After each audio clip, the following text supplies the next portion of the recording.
रात्री डोळे मिटले आणि सकाळी उघडले तर काय? ऑपरेशन सिंदूर. पाकिस्तान व्याप्त जम्मू आणि काश्मीरमधून बातमी आली, जिथे भारतीय सैन्याने क्षेपणास्त्रे डागून दहशतवादी लॉन्च पॅड आणि त्यांचे ठिकाणे नष्ट केली. सैन्याने या ऑपरेशनला ऑपरेशन सिंदूर असं नाव दिलं. मी तुम्हाला माझ्या स्क्रीनवर भारतीय लष्कराच्या ADGPIचे ट्विट दाखवत आहे, ज्यामध्ये लिहिलंय की पहलगाम दहशतवादी हल्ला, न्याय मिळाला, जय हिंद, ऑपरेशन सिंदूर. ऑपरेशन सिंदूर बाबत भारतीय सैन्याने केलेलं ट्विट तुम्हाला स्क्रीनवर दिसतंय. आता ऑपरेशन सिंदूर हे नाव का? तर पतीचा मृतदेह धरून जमिनीवर बसलेल्या महिलेसाठी आणि या भ्याड हल्ल्यात आपल्या पतींना गमावलेल्या सर्व महिलांसाठी ऑपरेशन सिंदूर हे नाव दिलं गेलं.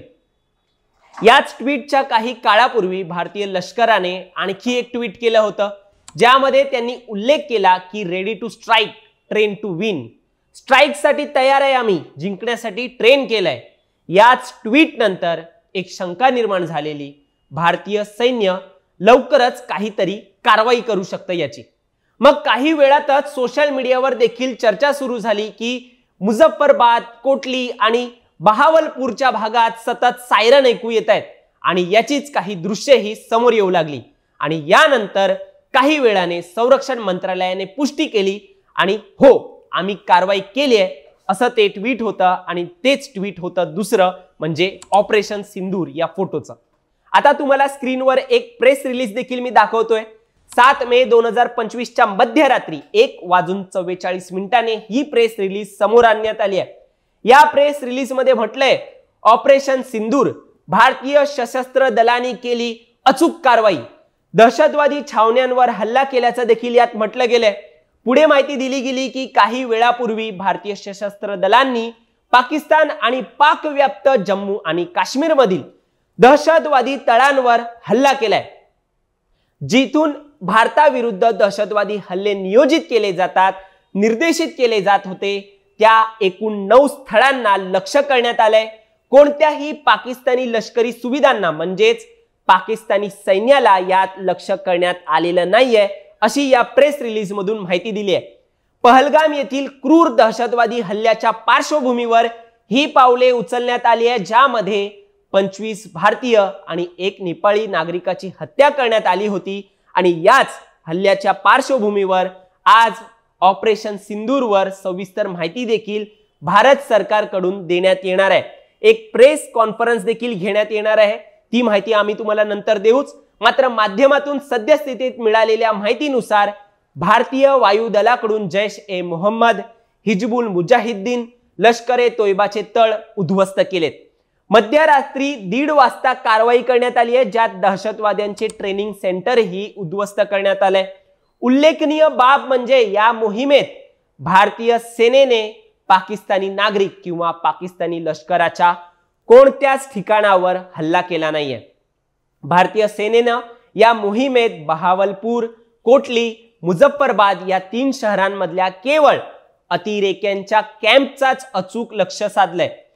ऑपरेशन सिंदूरमध्ये भारतीय सेनेनं बहावलपूरमध्ये जैश-ए-मोहम्मदचं हेडक्वार्टर देखील उद्ध्वस्त केलंय. दरम्यान पंतप्रधान नरेंद्र मोदी स्वतः ऑपरेशन मॉनिटर करत होते. 9 टार्गेटवर लक्ष ठेवण्यात आलं होतं आणि 9च्या 9 टार्गेट यशस्वीरित्या उद्ध्वस्त झालेत.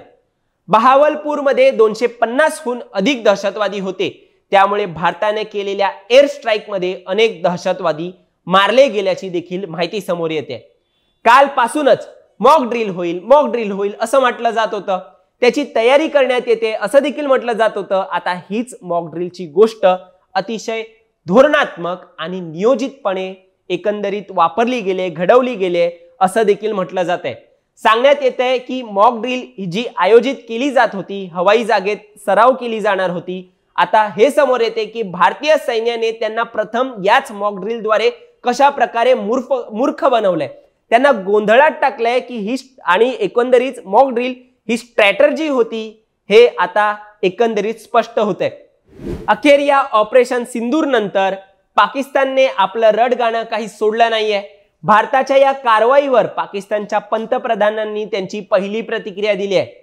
पाकिस्तानचे पंतप्रधान शहबाज शरीफ यांनी भारतानं पाकिस्तानच्या 5 ठिकाणांवर हल्ले केलेत हे म्हणत भारताकडून करण्यात आलेल्या युद्धासारख्या कृतीचं जोरदार उत्तर देण्याचा पाकिस्तानला पूर्ण अधिकार आहे असं म्हटलंय। त्यांनी पुढे म्हटलं की संपूर्ण पाकिस्तानी देश सशस्त्र दलांसोबत उभा आहे, पाकिस्तानी देशाचं मनोबल उच्च आहे, भावना देखील जोरात आहे। पाकिस्तानी राष्ट्र आणि पाकिस्तानी लष्कर चांगल्या प्रकारे जाणते की दुश्मनांचा सामना कशा प्रकारे करावा, दुश्मन त्यांच्या इराद्यामध्ये यशस्वी होणार नाही अशी प्रतिक्रिया शहबाज शरीफ यांनी दिली, पोकळ धमकी दिली आहे। आणि या संपूर्ण घटनेनंतर पाकिस्तानच्या आलेल्या प्रतिक्रियेनंतर अमेरिकेची प्रतिक्रिया देखील महत्त्वाची ठरते। ऑपरेशन सिंदूर बाबत विचारण्यात आलेल्या प्रश्नावर डोनाल्ड ट्रम्प म्हणालेत की मी याबाबत ऐकलंय, इट इज शेम, अपेक्षा आहे की हे लवकर समाप्त होईल।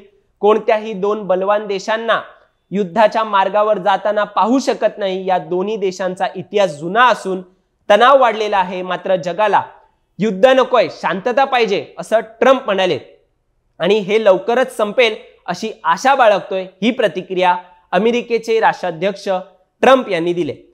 अमेरिकेची NSA आणि परराष्ट्र मंत्री मार्को रुबियो यांनी तर पाकिस्तानला समज दिली आहे। व्हाईट हाऊस मधील अधिकृत सूत्रांनी TV9 ला दिलेल्या माहितीनुसार अमेरिकेचे परराष्ट्र मंत्री मार्को रुबियो म्हणालेत भारताने स्ट्राईक केलाय, पाकिस्तानने आता त्याला उत्तर देण्याचा विचारही करू नये। भारताबरोबर युद्ध करण्याची हिम्मत पाकिस्तानने दाखवू नये। भारताबद्दल रुबियो असेही म्हणालेत की भारताला दहशतवाद्यांविरोधात कारवाईचा अधिकार होता। भारताने केलेल्या या हल्ल्यानंतर प्रत्युत्तर म्हणून पाकिस्तानने कुठलाही हल्ल्याचा प्लान बनवू नये। ही महत्त्वाची प्रतिक्रिया अमेरिकेकडून आले। या कारवाईनंतर भारतातील विविध नेत्यांकडून देखील ऑपरेशन सिंदूरचं स्वागत झालंय। भारतीय सैन्य दलानं एक्सवर पोस्ट करत म्हटलं की जस्टिस इज सर्व्ड आणि त्यानंतर उत्तर प्रदेशाचे मुख्यमंत्री योगी आदित्यनाथ, महाराष्ट्राचे मुख्यमंत्री देवेंद्र फडणवीस, आसामचे मुख्यमंत्री हेमंत बिस्वा शर्मा, राजद नेते आणि बिहारचे विरोधी पक्ष नेते तेजस्वी यादव यासह विविध नेत्यांनी ऑपरेशन सिंदूरचं स्वागत करत भारतीय सैन्य दलाचं अभिनंदन केलंय। शिवसेना नेते संजय राऊत यांनी देखील जय हिंद म्हणत कारवाईसाठी अभिनंदन केलंय। पहलगाम मधील दहशतवादी हल्ला हा 22 एप्रिलला झालेला जम्मू काश्मीर मध्ये झालेल्या पर्यटकांवर गोळीबारानंतर त्यांचे जे जीव घेण्यात आलेला, त्यानंतर संरक्षण मंत्रालयाकडून ऑपरेशन सिंदूरवर अधिकृत माहिती देखील आता देण्यात येणार आहे। त्याची प्रेस रिलीज कशी ती ऑपरेशन सिंदूर राबवलंय याची प्रेस रिलीज त्यांनी दिलेली आहे। मात्र यावरती आता पत्रकार परिषद देखील होईल। दरम्यान असेच अपडेट्स आम्ही पुढे देखील तुम्हाला देणार आहोत। तोपर्यंत पाहत राहा प्राईम टाइम महाराष्ट्र आणि सबस्क्राइब करा आमच्या YouTube चॅनलला। धन्यवाद।